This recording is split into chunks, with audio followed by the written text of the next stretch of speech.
Hi, everyone. I'm Debbie Schwartz, founder of Road to College. I'm here tonight with Nancy Griesemer and Ron Lieber. Let me just do some housekeeping. Somebody's asking for the meeting to be live streamed, so we will do that. Let me open this up so that anybody can join after this. Oh, Melissa, I think you might have to do that. Oh, no, here. Oh, Melissa, hopefully you can see that and you're just keep admitting people. It's not giving me that option.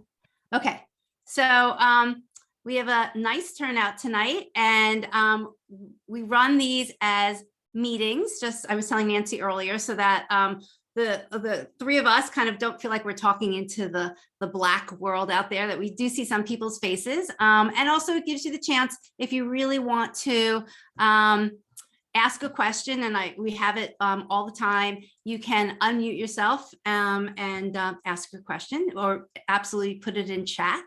And let me just start the chat. So it's always nice to know who's out there, who's coming to listen tonight. So in the chat, if you can put where you're from, what year your students in high school, and the big question, is your student considering, have you had any of these conversations about applying early decision? Because that is tonight's topic. So we picked the topic of early decision and early admissions because it is the school year is getting underway. Families are in the midst of the admissions process, and we know that this is a topic that comes up a lot, and we wanted to make sure that everybody had as much information as they could in having these discussions and making these decisions with their students. So tonight we're going to talk about early admissions. That's kind of the broader topic, but it's really about what it is, how and why colleges offer it, which is really important to understand. Whether your student, and I actually brought this to say whether your family should consider early admissions, because it has an impact on your family, and how binding an early decision really is. So as I already mentioned, I invited two professionals to talk with me about it tonight. And let me introduce Ron Lieber. Many of you know him. He's the author of The Price You Pay for College, which I know a lot of people have purchased and have read thoroughly. He also had another great New York Times bestseller book called The Opposite of Spoiled, and he's the columnist of the Your Money section of the New York Times. And in particular, and we'll put a link in the chat, Ron wrote a very interesting article last December, and it was called Early Decision Isn't Binding, Let Us Explain. So that's exactly what we're going to do tonight. And then my other guest is Nancy Griesemer. Nancy is an independent educational consultant and the founder of College Exploration, where she's been working with students for over 15 years. I actually, Nancy, I don't know if you know this, but I was first introduced to your work through all of your great writings that you used to, publish. Was it weekly, monthly writings? All the time. It seemed like every day. I think for a while I was nuts. But it's in my past now. But it was great, and I loved reading it because you were never afraid to speak your mind, and you always kind of pointed out what was good and not so good in the admissions process. And I always appreciate that, and I know other people did. So let's get started, and to just kind of give people a little bit of background, just a little bit of numbers. I don't know if you're aware that, and I'm not saying that these are 100% exact, but they're kind of in the ballpark. There are about 230 colleges that offer early decision and 370 that offer early action. And the only reason I wanted to mention that is because, and the number varies as to how many colleges there really are, but I think, there's at least 2,000 four-year colleges. So the number of colleges that we're talking about tonight is a small percentage of the number of colleges that are out there. And if your student ultimately decides not to apply early decision, they're probably in the majority of what students do. Not every student applies early decision. And hopefully, whatever decision you come to with tonight's information, you'll at least be making an informed decision with your family. So with that, we're going to start kind of like from the beginning, as if you didn't really know that much about the topic. And so Nancy, if you could give people a good explanation of what early decision is. Okay, super. Thank you, Debbie. And I want to say it's very easy to get confused by all the alphabet soup in the early admissions program. The easiest thing to think of is an umbrella of early admissions, and it subdivides into early decision and early action. An early decision is an application option whereby students apply to a college early, usually in November, by November 1st, and that it's a first choice and designates that it's a first choice school and commits to attending, definitely attending if admitted. Quite often this policy is referred to as binding early decision. And we use that just kind of to underscore the most important feature of this option, which is that it is binding. Or not, as we will discuss later. And in addition to agreeing to attend if admitted, students who apply binding early decision are asked to withdraw all outstanding applications and to virtually to end their college search, pay their deposit, and just go. And it's important to note that students can only apply to one binding early decision college. Okay, now students signal their interest in doing this on their applications, okay?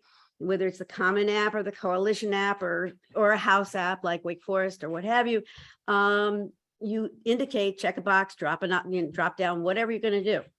And it appears an agreement. And this agreement will also be conveyed to your school counselor as well as a parent or guardian. So there are three parties to this agreement. It's kind of, a way of checks and balances of sorts to make sure that we're all going to agree and watch out that we're not going to cheat on the requirement. And it's only technically, one. You're asked to sign it. The student signs it, a counselor signed it, and a parent signs it. Absolutely, all three are parties to the agreement. And I'm going to just read you quickly a sample of some of the language of one of the agreements. They're all about the same from the Common App. It says, yes, I have read and understand my rights and responsibilities under the early decision process. I wish to be considered as an early decision candidate at Dartmouth College in this case. I also understand that with an early decision offer of admissions, this institution, and this is what I want you to pay attention to, and we're going to think about this later, this institution may share my name and my early commitment with other institutions. Now, Northeastern also employs the same language, but this is pretty typical. And then you sign it, you agree, everything goes forward. Maybe, Nancy, just to clarify, the language, most of the language is the same college to college, but you're also pointing out some languge that is a little different. It's mostly there's a boilerplate part of it, which is that I understand my rights and responsibilities, which come down to I will withdraw my application, all outstanding applications. But you're finding little nuances now. Oh, I am, yes. And as if those of you who are out there now currently completing your Common Apps, know that there's a column on the right-hand side of the page which offers explanations and definitions. And I encourage you to look at that column because it will help you understand what it is the college is getting at and what they assume the rules are. Whether you assume them or not, this is what they're assuming. Do use that column as you are completing your applications. But just as an aside, early decision comes basically in two forms. It's early decision 1, which has that traditional November 1st deadline, or early decision 2, which the deadlines are closer to a regular decision and can actually coincide with the regular decision deadline. And students receive one of three results. They're either they're admitted, yay, they're rejected, boo, or they may be deferred into regular decision, or in some cases deferred directly to wait lists. These colleges have been playing around with that as well. If you are rejected or deferred, you are released from that early decision agreement. meaning that you are free to just go, apply to as many other colleges, including early decision 2 colleges. Well, okay? that's actually a question that somebody just popped in. If you apply early decision 1 and are deferred, can you apply ED2 to a different You are school? released. Yes, you're released from your agreement. You certainly may. Now, typically the early decision pool is a very accomplished pool with filled with committed students as well as maybe athletes, legacies. One thing it typically isn't filled with is people needing financial aid, but that's something that Ron will discuss with you. But it's a competitive, for the most part. Most early decision pools are very competitive, particularly at the selective institutions.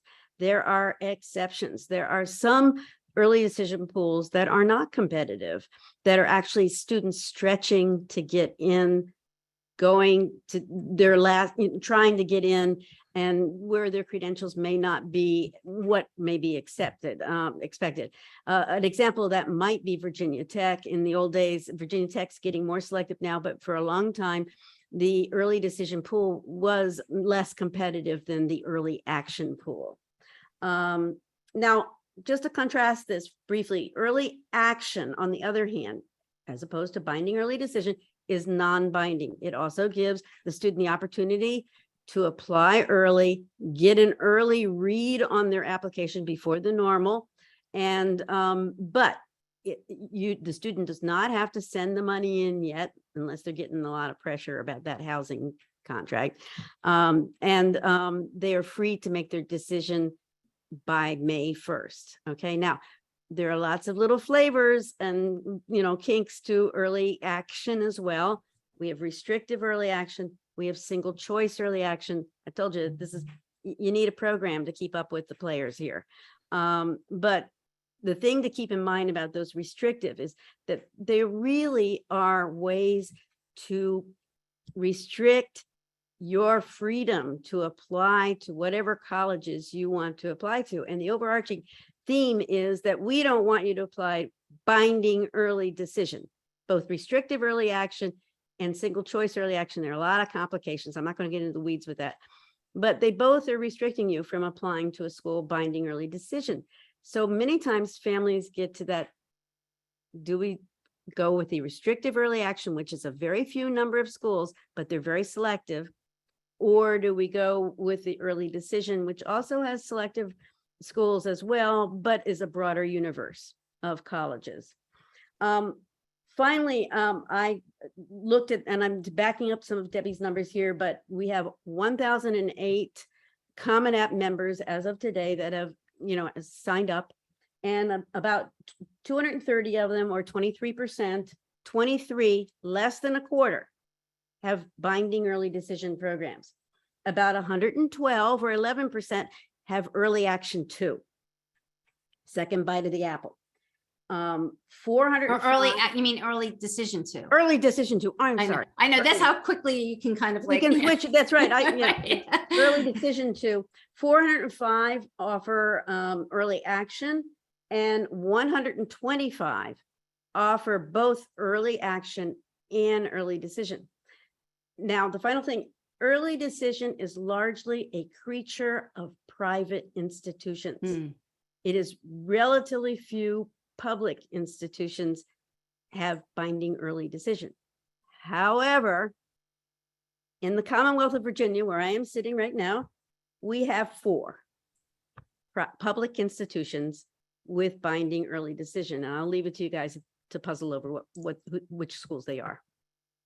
Okay, wow. That's, as you said, Nancy, it's an alphabet soup of different acronyms. And even when you go into the weeds on restrictive early action, I wouldn't even attempt to describe it, because I would actually tell everybody to just read each school's individual description, because each one varies so much. But there was a great, background, and I kind of this segue. Ron, if you could kind of tell us, why did colleges go to all this efforts, to have these different programs? Like, what's the advantage to them? What's the disadvantage to us? It's in the way we always try and look at colleges as a business. There's good reason behind why they're trying to do all this. Sure. First of all, thank you for having me. Hello to everyone who has been so helpful to me and my reporting on in the Facebook group. It's great to be able to give back a little bit here, and I try to say yes to Debbie whenever she asks. Thank you. I write the Your Money column for the New York Times. That column appears in the business section. It appears in the business section for a reason. My goal, whether it's here tonight or in the newspaper or in my books, is to help people be of below average profitability to the institutions that they deal with, right? So when it comes to for-profit banks and investment firms, I always want my readers to be delivering below average profits to the institutions that they work with. I want them to outsmart those institutions on the regular and stay out of trouble. So what does that have to do with nonprofit institutions like colleges and universities? Well, as Debbie has mentioned before and has comes up in the Facebook group too, these institutions that we're talking about tonight do in fact resemble businesses in many ways. This is not meant to be insulting or even critical. The higher education industry is competitive. Sorry, and I think if people actually can look at it that way as a business, you also become a little bit more objective about what the results are and how what the different decisions that the colleges make. Sure, right? So that sort of sets the table here, right? So why early decision? Well, again, put yourself in the position of the business people. Let's just think about them that way for a second. The business people who oversee it. Just about all of these schools have what's known now as a vice president of enrollment management. And that's instead of, right, what we used to call admissions. Those people oversee the director of admissions and the director of financial aid. Both those jobs report in to the vice president of enrollment management. If that sounds like an airline, it's because it kind of is similar, right? Yield management was invented by American Airlines in the 1980s, and that's when people on the airplane all started paying different prices for what is essentially the same experience. The college pricing mechanisms are not that much different. Behind the scenes, as some of you already know, there's a whole world of consulting firms that are staffed by people with PhDs who are writing algorithms, and the algorithms dictate the first price that you're offered in many instances, particularly at schools that offer a lot of merit aid, right? This is a business. So if you are a vice president of enrollment management, one of your primary goals is not to do what's known as miss your class. In other words, get to September 1st when school starts, and the number of people that you expected to have is lower than what your goal is, right? Because what you're trying to do there is deliver a certain amount of revenue with each class. So what does it mean to miss your class by just a bit? Well, think about a school with just 400 people in the first year class. If you miss your class by 1%, so you've got 396 instead of 400, and those 4 people would have paid, an average of, let's call it $50,000 a year. Well, you've just lost $200,000 per year and $800,000 over the course of the time that those people would have been there. That's real money, just 4 people, right?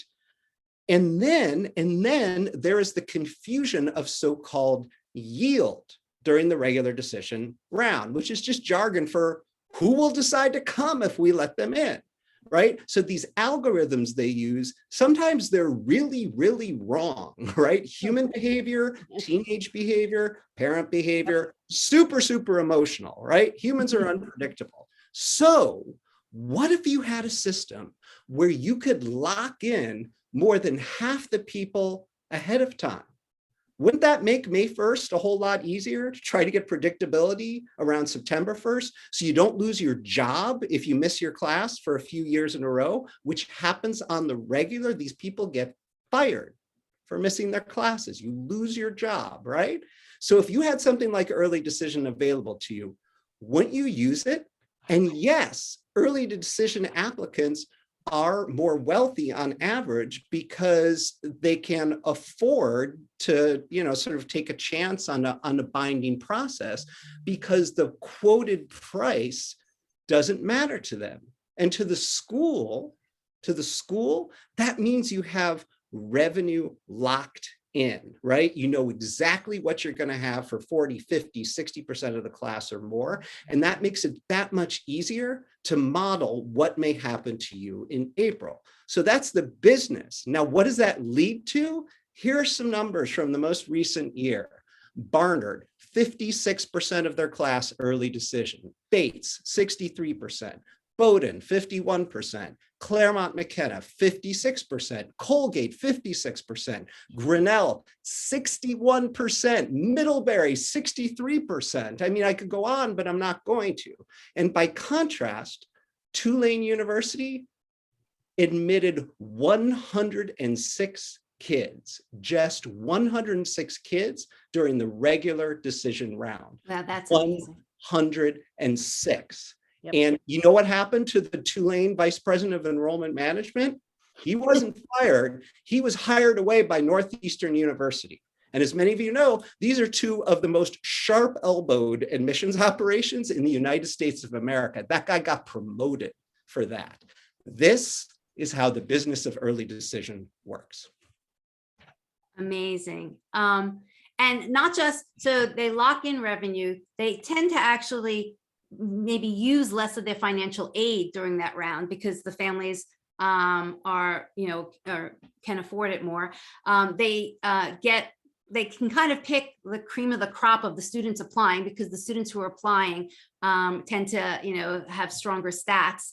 So it all works to their favor. So what's really working in the favor of the students?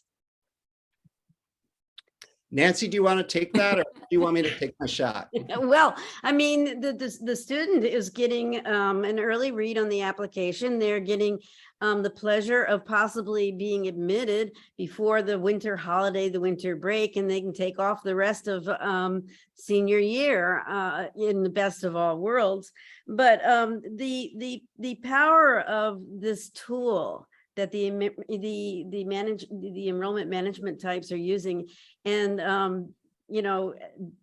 Dr. Data Gupta, who is now at Northeastern, has the most perfect name in the world for his position.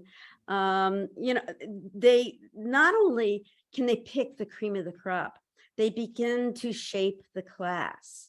They can begin to say, well, we need this, we need somebody from Montana, we need an oboe player, we need what have you. And then they can, the regular decision, and Ron, you had a story the other day about what's left, what the early decision pool can look like once you look at the athletes and the legacies and the this and that. But then you get down to the regular decision. And although the colleges, and those of you who are in the process right now know this, don't stop marketing.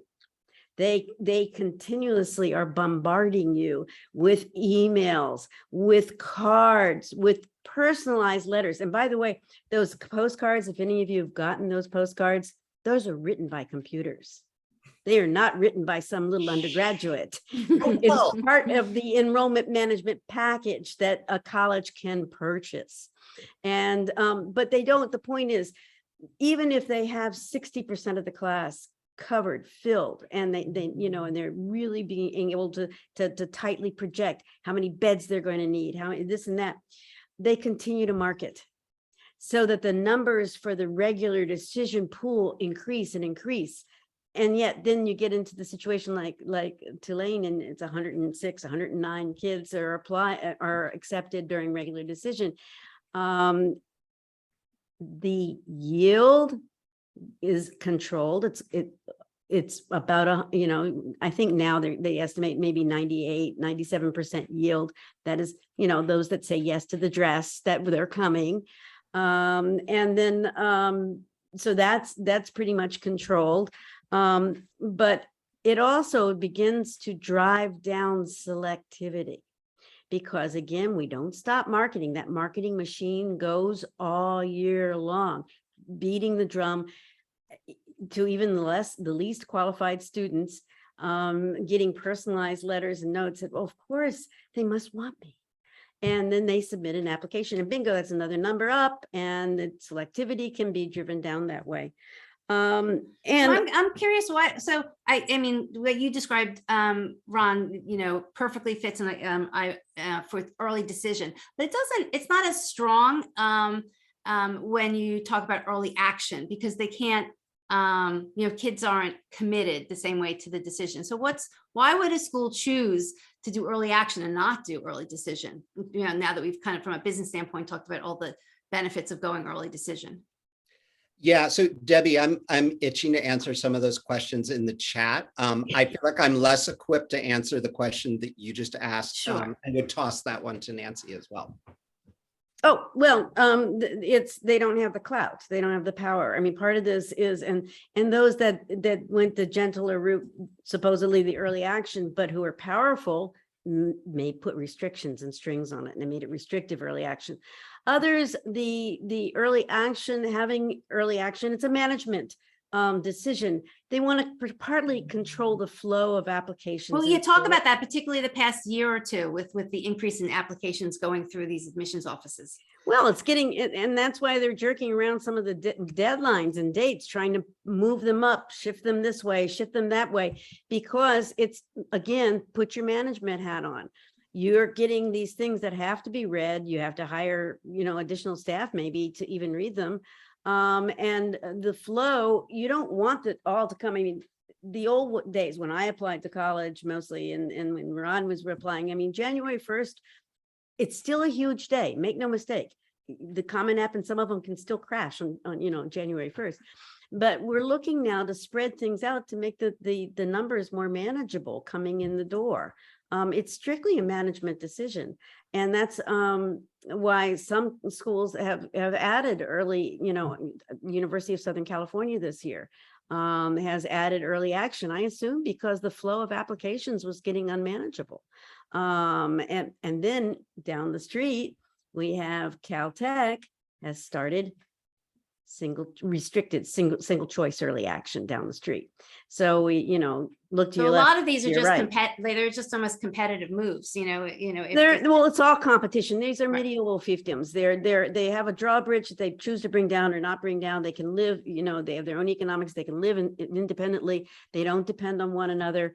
And they make rules, and it's very frankly, as I keep saying, the house holds all the cards here. And they make the rules of the game to satisfy the institutional needs.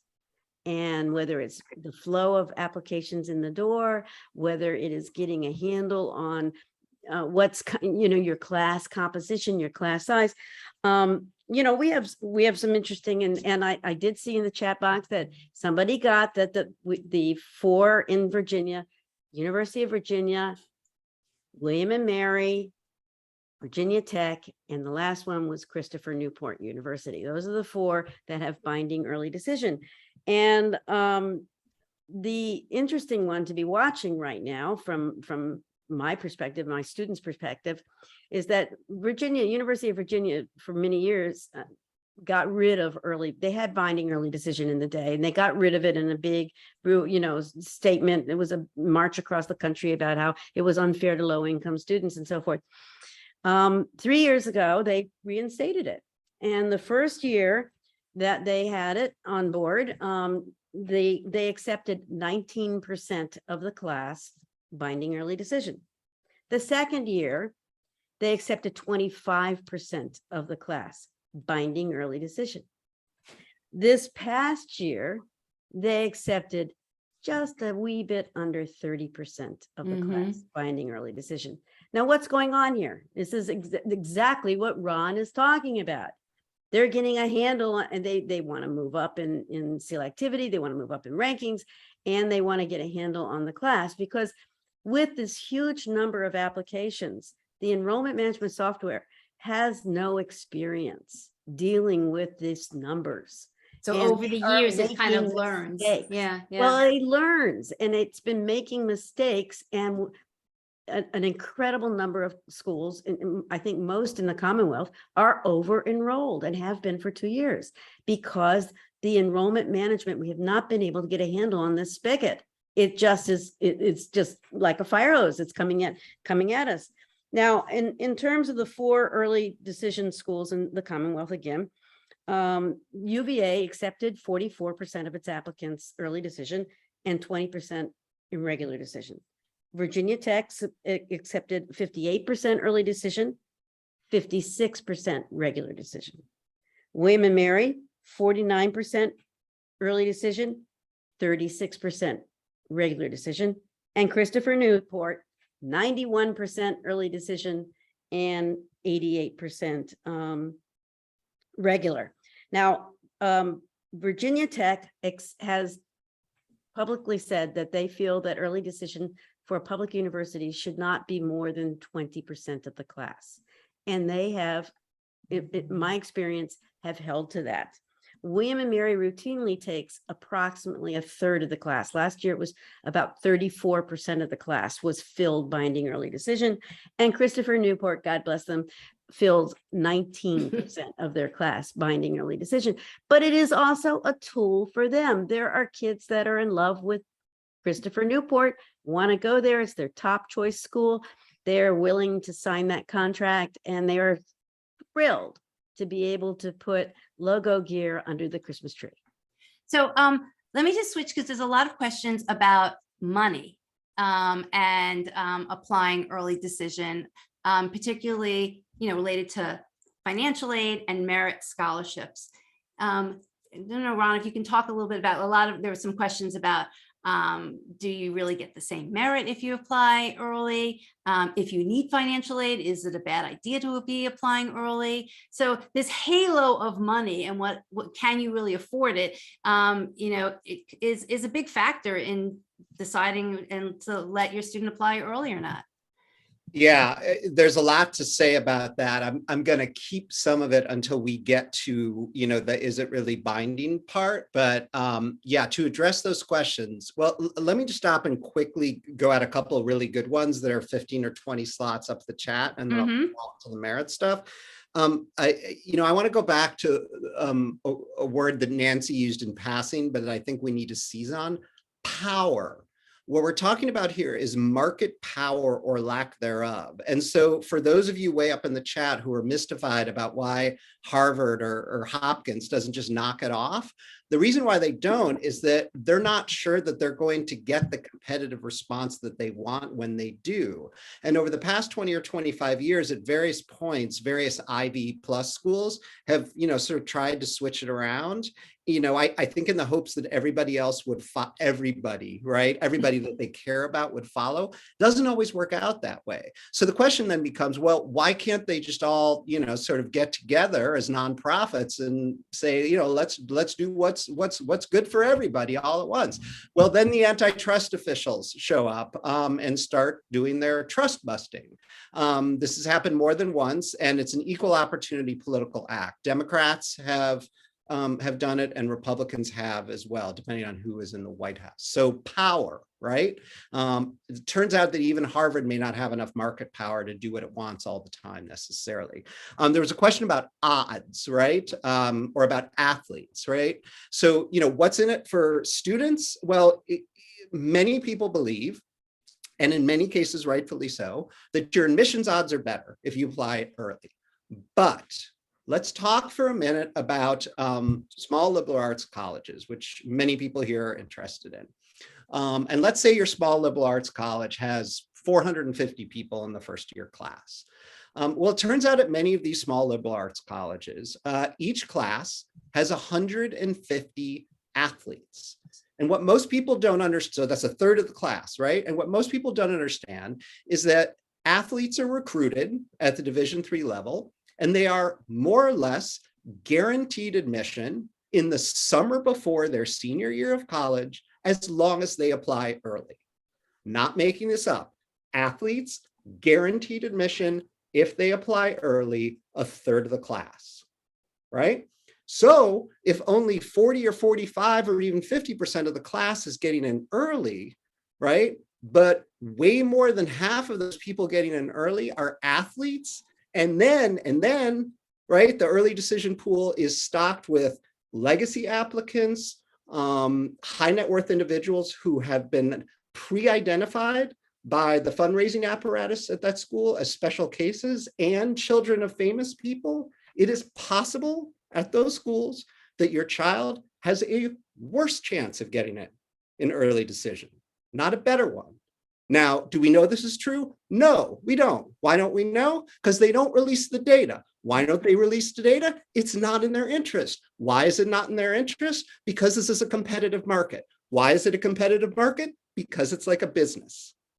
There you go. There you go. And this year is getting really bad because a couple of the schools that have always been very transparent in the past, my alma mater, Penn, always very transparent on its numbers. The wall is down. No more numbers. Right. So, so about the merit aid.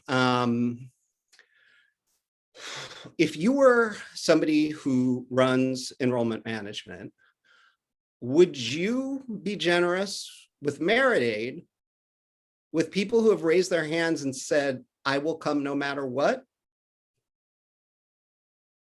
And I mean, just as they have nothing binding to have to give out the merit aid either, right. you know, so. Right.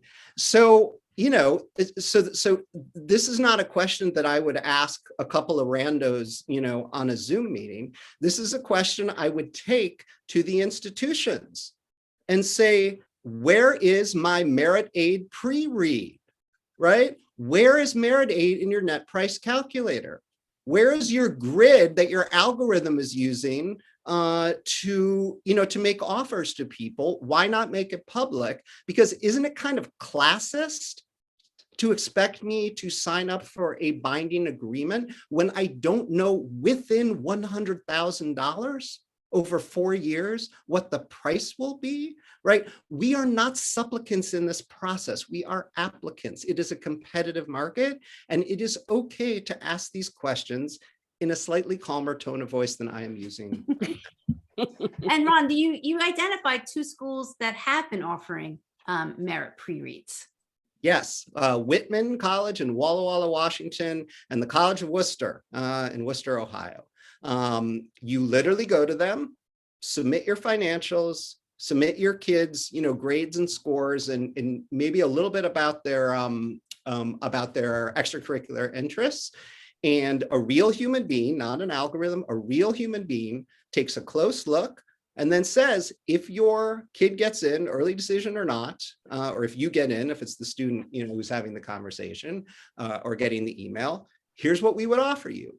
And then when the offer comes, it's that or sometimes higher, right? They're basically trying not to, you know, offer a negative surprise. So why would those schools do it? Well, when you talk to schools that are, you know, half a step or a step up the food chain, off the record, because they don't want to say this in public, you know, they sort of poo-poo this and say, well, you know, those schools are doing it because they have to. Well, so what, right?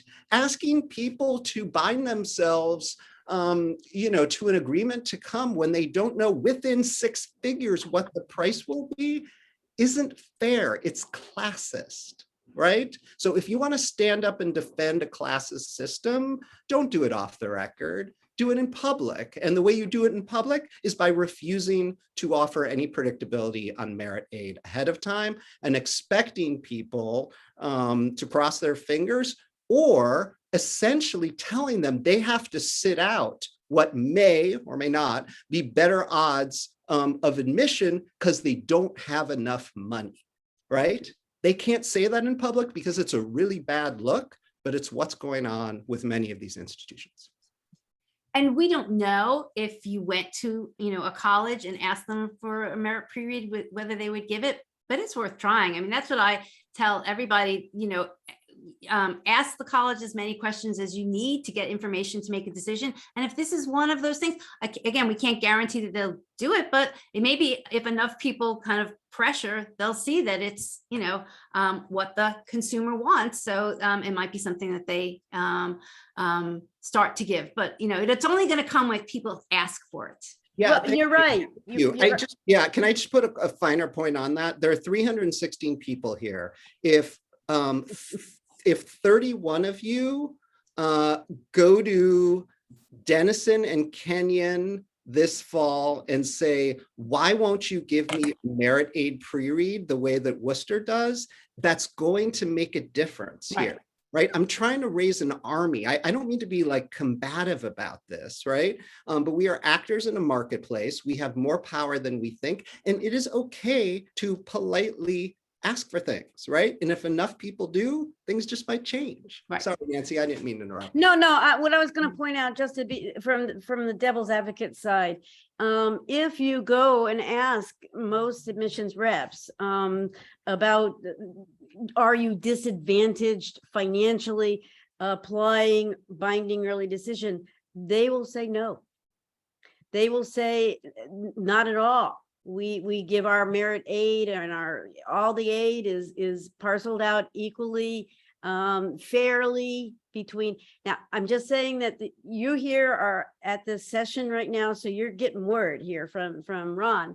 But if you go and you ask these folks and if you read very carefully on the websites, you will see that you will not be penalized financially, but for applying binding early decision. But it defies common sense. You're talking about merit aid, or you're talking about need-based aid, right? Well, either or both, because remember there, right? Well, either or both, because remember, needs-based aids, the package is what counts. And they have the power for a binding early decision candidate to load you up with loans. And as opposed to free money. Yes, it's the balance of the package. And I think that it drills down to that as much as dollar amounts. I think that if you compare packages that possibly, if somebody could ever get schools to share the information, that the binding early decision folks probably have a disproportionate amount of loans. I mean, I've seen it. Yeah, and to your point, that we don't get this information. It also comes down to just transparency of what's going on is a big deal. Yeah, and to the folks who in the chat who are making distinctions, right? It is important that we do that, right? Because there are, when you're applying for need-based aid early decision, you've got the net price calculator to fall back on, right? Now, Nancy's right. It's the package that matters. If they stuff you with loans, then, that's not a very nice way of meeting your need. And we don't know because they won't tell us whether the ED admit pool is more stuffed with loans than the regular pool is, right? And until they produce the data, which they never will. Right? We're sort of guessing here, right? But on the merit aid side, again, right? They can say whatever they want to say, but if you were in their shoes, wouldn't you be saving most of your discounting power for trying to sway people on April 29th who are deciding between three schools and haven't raised their hand and said, I'll come no matter what? Right? I mean, it's just common sense. You'd be foolish to expend too much of your precious ability to discount, because if you do that and then you don't have enough left over to bid for students, on April 29th, then you'll miss your class and you'll get fired. And then you're going to be the one who needs a lot of need-based aid. Remember, a lot of it defies logic. It defies logic, yet they will insist. I mean, it absolutely, what Ron is saying, it defies logic that anyone would think that we would get rid of our power to negotiate, to round out that class, to finish that class, whatever we need, by being overly generous in the early decision pool. But so Ron, maybe if you could just go over it one more time, because I think there are people new here who may not even understand the net price calculator, what information you get out of it. Why is that okay if you're applying for a need-based aid? Why is it a little bit not as thorough if you're applying for merit aid? Maybe if you could just kind of describe that again. Sure. I mean, let me just clarify here that I am not in the business of promoting anarchy. I'm in the business of promoting fairness, right? So in fairness to the institutions, they provide, albeit because federal Well, law. I think you're in the business of providing transparency too. Right. They're right. I mean, a federal law from whatever it was 20 years ago forced them to provide these things called net price calculators. Every school has one. Often they're hidden. The only way to find them is to Google, Redlands University net price calculator, and then it pops right up. And you stuff all of your financial data most of the time. We'll get to merit aid in a second. You stuff all of your financial data in there, and then it says to you, okay, assuming you did it right, often people do it wrong, and it's not their fault because this stuff is complicated, but if you did it right, here's how much you could expect to get if you were to get in. So you absolutely cannot be applying early decision without having filled out that net price calculator, so you are aware of what they would ask you to pay. And in fact, it's not just that you're sort of financially irresponsible if you apply ED and you think you might have financial need without doing it. There's power in having filled it out, because if the offer that you get is not as good as what the net price calculator said it would be, then you have leverage to ask for more. In fact, I would argue that they kind of have to give you more, or they need to let you out of the agreement if you want to be let out. So that's kind of how it works, right? If you think you may have financial need, you fill out the net price calculator, you get the estimate, and then you make your decision about, whether you might be able to afford the offer that they might make an early decision. And if you feel like you can't afford it, that you wouldn't be able to afford it, then it's no fair to apply. Except, then there's merit aid. Some net price calculators will allow you to input tests and scores and will offer a merit aid prediction. But there are many more selective schools that do offer merit aid that do not bake it into the net price calculator. So to my mind, and this is how I got started with the reporting in the New York Times about this, to my mind, you can't very well expect somebody to keep a binding agreement, a supposedly binding agreement, if you're not going to tell them ahead of time what the price might be, right? And so if you're not offering merit aid predictability in your net price calculator or anywhere on your website, then, there's a real fairness issue there. And there are a whole bunch of schools that do not do that. So the net price calculator may or may not give you visibility on merit aid. And this is what it just comes down why it's so important for people to understand the policies of colleges, to understand which colleges do give, particularly, the Ivies and some of the near Ivies who have a lot of the ED programs, they are giving 100% need-based financial aid. But then, or even to Nancy's point earlier, how much of that need is with loans or without loans, and then which schools are giving merit. So unfortunately, I hear so many times people kind of go into this, I'm not saying purposely blind, but not actually done this type of research. And then they kind of get the results and they're like, I didn't realize it was going to be this much money. I didn't realize I wasn't going to get need-based aid. Well, you could, to some extent, estimate some of this beforehand. You might not get to the close number that Ron is suggesting that we should all know, but you can go into this much more knowledgeable than just kind of crossing your fingers and hoping that you get something that your kid wants and you can afford.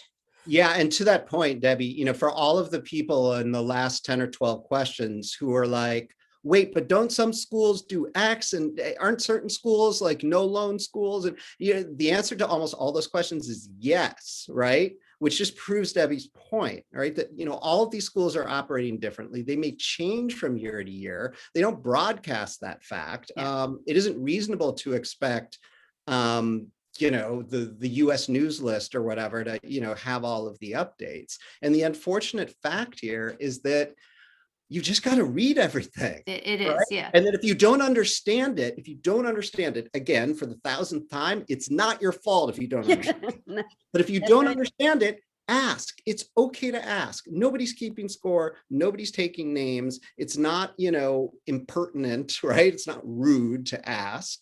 You are a consumer seeking information. They want applicants. They need heads and beds. It's okay to ask questions. Okay, so let's get to the binding nature of this. How much of this is really binding on under what situations could somebody back out of an early decision acceptance?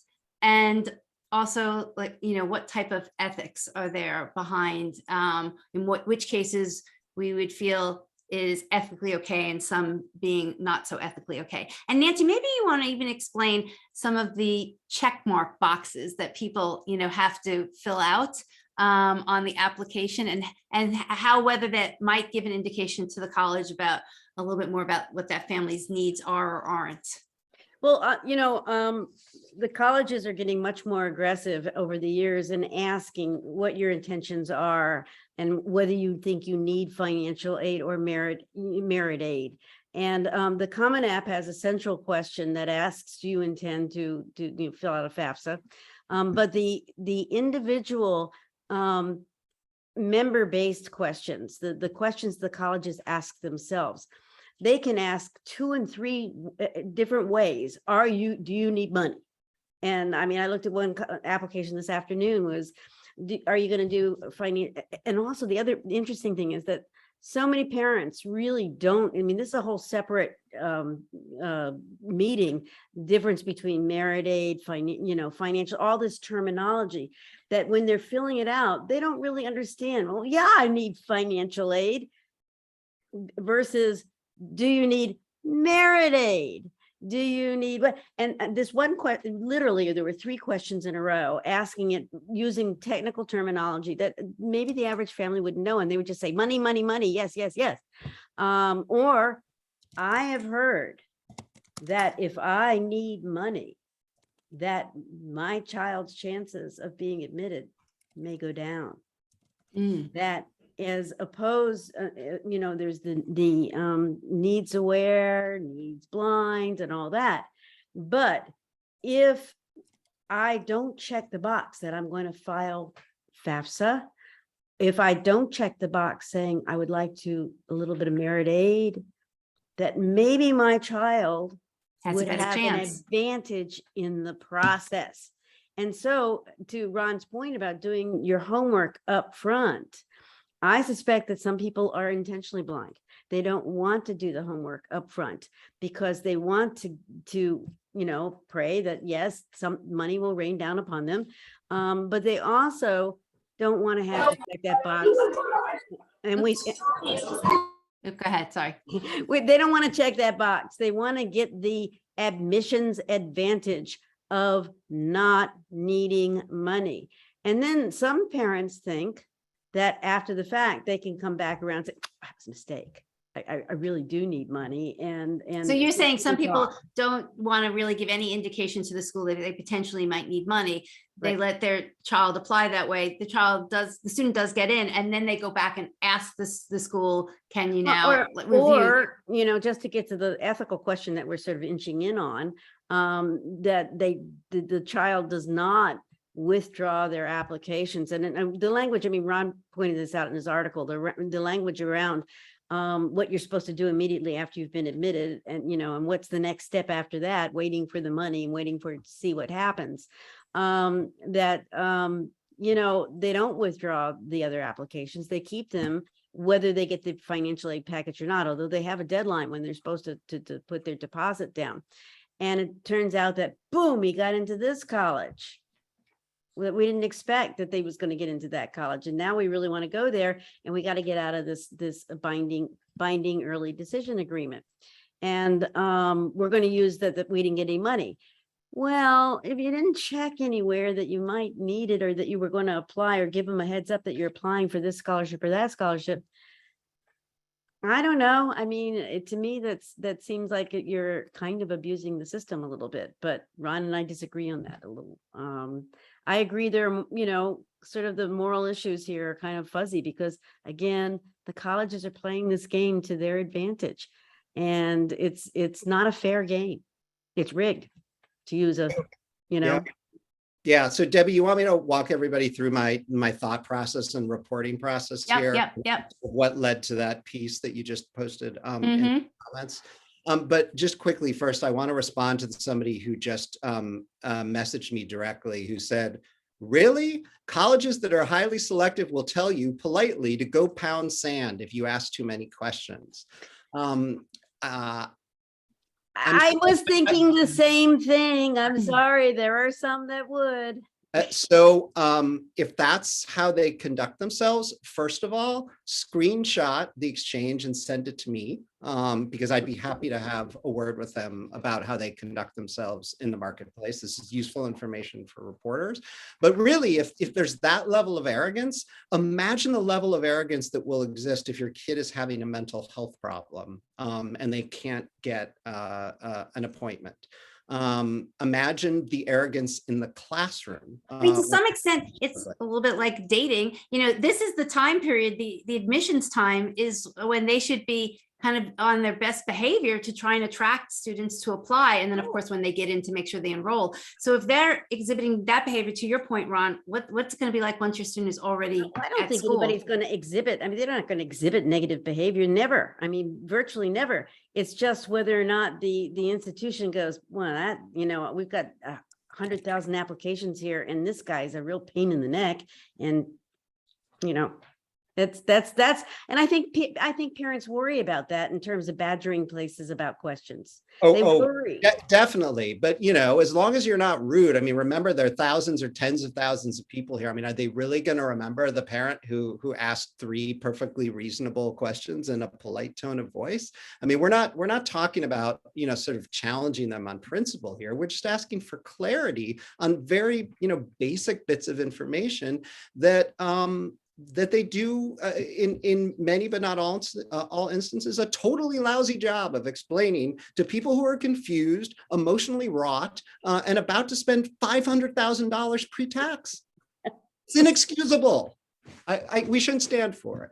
Anyway, so on the ED front, so, as I mentioned earlier, I started looking at this because, I had some issues with the lack of price predictability. And, I was mostly looking to focus very narrowly on the question of, if you can't get merit aid predictability and then you don't get the merit aid that you think that you quote unquote need or that your kid deserves, can you take a walk? But literally the moment I started doing reporting, I came across websites that were just filled with information that was wrong. Schools that know better posting outright falsehoods repeatedly. At NYU, there was a blog post written by an associate dean of admission with 8 years of experience, including 2 different schools before NYU that had early decisions. So somebody who absolutely should have known better. And she was saying things like these: if you break an early decision agreement, you can't apply to a different school. That's not true. The moment I pointed it out to NYU, they yanked down the post and never replaced it. Public service. Let's go on. Let's go on. This is what NYU said about the Common App. They said that, essentially that the people at the Common App can and will tattletale to other schools if an applicant breaks an early decision agreement, even if it's for financial reasons. And the post said that could keep you from getting into any of those schools. The folks at the Common App, who are not normally, sort of primed for emotional outbursts, were enraged. They called NYU and demanded that the post come down. I mean, here's what they said to me: we do not, in capital letters, know colleges or students' decisions, let alone share them with anyone. So, that seems pretty definitive, right? But now let's check out the language on the Common App's own standard form. Listen carefully here, right? And be ready to be confused. If the student is an early decision candidate and is seeking financial aid, the student need not withdraw other applications until the student has received notification about financial aid from the admitting early decision institution. Right, so I could read you that a few times and you'd still be asking yourself this: what's the next step once that financial aid notification arrives? right? Do you have to withdraw other applications, whether the aid offer is good enough or not, right? Are you free to break the early decision agreement if the aid is not enough? The agreement doesn't say, the Common App doesn't want to say, it is deliberately coy, and it is coy at the insistence of its members, right? So in my first exchange with the Common App brass there, they literally said to me, the understood definition within the admissions field is that early decision is a binding agreement. And I said, understood by whom, right? Because the most prominent entity in this field, the National Association of College Admissions Counseling, that's God right there. Everybody's a member, all the colleges, all the high school counselors. Here's what the National Association says. It's crystal clear. Should a student who applies for financial aid not be offered an award that makes attendance possible, the student may decline the offer of admission and be released from the early decision commitment. It's right there in black and white. Early decision is not binding if you can't afford the offer. That's it, right? So why doesn't the Common App just say that? Well, we've reviewed as a team and agree with your point that it could be worded more clearly. So we'll be discussing internally about how to make edits, blah, blah, blah, blah, blah, blah, blah. So, I would say don't hold your breath, but, maybe they'll surprise us. But that sounds like a corporation speaking, doesn't it? Right. Doesn't it? Right. So again, this is actually a pretty narrow circumstance that I'm talking about here, right? You've got to fill out the net price calculator. But if there's no predictability on merit aid, you can take a walk if you don't get an affordable offer. Merit aid is financial aid, right? And when I pressed Colorado College, even Northeastern, right, sharpest elbows in the business, they agreed that I was right about this, right? They said it was okay. NACAC says it's okay. Even Northeastern says it's okay to walk away if the offer isn't affordable. So then the question becomes, well, what about retribution against, the younger sibling or the high school? You're going to wreck it for everybody, right? And as we talked about earlier, the counselors are forced to sign the early decision agreement. Why? Well, if you ask Mark Salisbury, who's the founder of a neat site called Tuition Fit, he said, the reason that the counselors are forced to sign the agreement is because the schools want the counselors to be part of the sort of enforcement mechanism, that makes kids go if they get in, even if they can't afford it.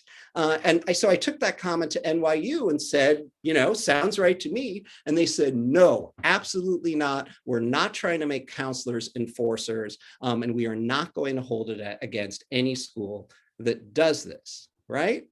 So can you back out? Sure, right? But only under those circumstances, and go with grace and tell your counselor first, and only do it if the offer really and truly is not enough. And now I want to turn it over to Nancy because she doesn't agree with 100% of this, as I recall. Well, I think there's a lot of, there's a lot of interpretation here, and I think if you're going into it in good faith, and that obviously it is a good faith system, it's dependent on good faith. Again, the House holds the cards here. They're making all the decisions about your admissibility, about your money, about all of this stuff, and it's becoming more hectic with more numbers and maybe more random as we go along. But I think the bottom line is, and we talked about this the other day, no college wants a kid on campus who doesn't want to be there. And at the end of the day, whether you use the financial aid hook or in good faith or not, and you simply say, I've made a mistake here. I really don't want to be here. I don't know of any college that won't also treat it, as long as you do it in a nice way. And even if you don't really, that won't say, if you really want out, fine. It's not, I mean, what are they going to do? They're going to sue you. They're going to go for lost tuition. What are the damages here? And what kind of a contract? Nobody really, they call it a contract, but it's not it's an agreement. It's an unenforceable agreement. And Nancy, to your point, and somebody said, and this isn't pointing the finger at you, Ron, but they said Ron is stating will encourage parents to game the system. We're not actually encouraging people No, to he's game the not. system. We're No. encouraging you to be knowledgeable And about good the system consumers, and good and consumers. good consumers, and to do your homework. And if you've done all that, and you've kind of followed the rules, and then you still end up in a position, which, you know, Ron has been explaining, where you can't afford the offer that they've made to you, but you've done everything in good faith, that's when we're saying there's the opportunity to Right. potentially walk away. Not Right. just, you know, throw the application and never do the research, just see if you can get in. Or don't check the box just because. Right, you want the purposely. admissions- Yes, because you want an admissions advantage, sure.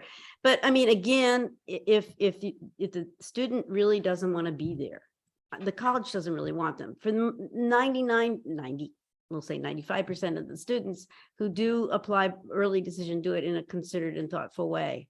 And they mean it. They want to go to that, and it is their first choice college.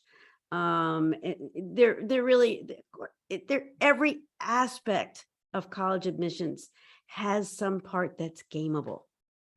And Unfortunately, but true. Yes. unfortunately, and we just have to, you know, believe that the vast majority of people are acting in good faith. Now, whether they're good consumers or not is another question, because the complexity of understanding every aspect of financial aid. And again, this packaging, I keep going back to this packaging thing. It's not just the bottom line dollar amount. It is the composition. If you want to, certain career paths don't support huge loans. And you just shouldn't be saddling your child who has decided they want to be a social worker with you know, $60,000 to $80,000 worth of loans. It's just going to be next to impossible to pay back. So Ron, there's a simple comment here, but it actually has a lot behind it. And it said, what is the definition of affordable? Yeah, thank you to all of those people who asked that. So here's the challenge. Here's what I think is at the root of that question, right? Yours is a family that does not qualify for any need-based aid. Let's say you have a household income of $300,000 a year, right? Cry you a river, you know, cue the chorus of small violins, whatever, right? Plenty of people out there have, you know, $150,000 in income and probably don't feel much sympathy for you. But your child has fallen in love, you know, with a school that has a list price of $80,000 a year. Right? You need something, depending on where you live, $120,000, $130,000, $150,000 in pre-tax income just to pay for that, right? So, you know, half your income is going to go to this school if you haven't saved, right? Well, if you haven't saved, look, I'm not here to cast aspersions on you. Maybe you only started earning $300,000 2 years ago, right? Maybe you were paying off a big giant pile of medical school debt so you could be a primary care practitioner and earn $175,000 and have your brains beaten out by HMOs every day, right? You know, you're working in the public service, right?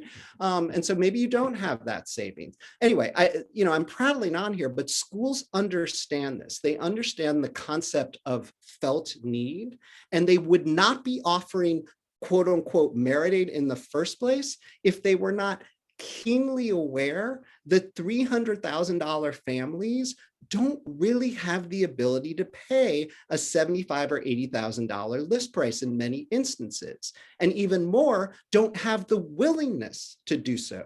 But with a $20,000 merit aid discount, that puts a lot of people over the hump. And $55,000 is really profitable for a lot of those schools, right? They only spend $39,000 per student, right? So that's what's going on behind the scenes, right? And so it is okay, right? If you can say with a straight face to your child in particular, who you will be yanking the rug out from under if they manage to get an early decision, and then you tell them no, right? This is a big deal emotionally. We shouldn't forget that either, right? This is not gaming, right? This is you making a judgment about what is appropriate and responsible. You don't owe any documents or explanation to the school on December 16th if that's the decision you make, but you do owe them, you know, sort of a measured and reasoned response. And if you want to explain to them, like, this is exactly how it is here. We don't have the savings. You know, we've got all these obligations. In order to nurture our kid enough to get in the first place, we had to spend $25,000 on school property taxes and, move to a place with high housing costs, right? And we just don't have it. And, the schools understand, and that's why they offer merit aid in many instances. They know you don't have it. They know you don't have the ability. They know you may not have the willingness, and that's why they're discounting, right? But they may not discount in the early decision round, right? So you want to talk about gaming, right? I'm not encouraging gaming. Nobody's encouraging gaming. But what the schools do with early decision and merit aid is the very definition of gaming, as far as I'm concerned, right? So again, I'm not encouraging an eye for an eye, but I just think we should, think about it that way, right? So just one more thing I want to say to the folks who can't get to the story that I wrote. The reason that's behind a paywall is because we are a subscription-driven institution. And what those subscription dollars do is allow people like me to spend 7 full days badgering the powers that be and using the power of the New York Times' platform to force changes and get answers. So I make no apology for the fact that that is behind a paywall. And I would urge you to please consider contributing to the fact that I'm able to do this work, because if I worked at a publication that was free, I would have to do 7 stories a day instead of doing 1 story over 7 days. So thank you for listening to my commercial. And to that point, I don't really know any other journalists who can dig in the way you've been able to dig in on a lot of these issues, Ron, and bring such a public service, and raise some important questions. And I hope that the colleges, I don't know if there are any colleges on tonight. I can't see, but I hope that they're listening, that this whole process is so stressful for families. It's so stressful for the students. And there is nothing more fundamentally stressful than money. And when you want to promise your child the sun, the moon, and the stars, and it's the money isn't there, even, whatever you do, it's hard. So, and especially making these decisions so early in the game, that's binding early decision by, the first part of senior year. It's a lot of stress. And, I wish the colleges would consider that. And it's not all on the families to make this right. It's on the colleges to make it right. Right.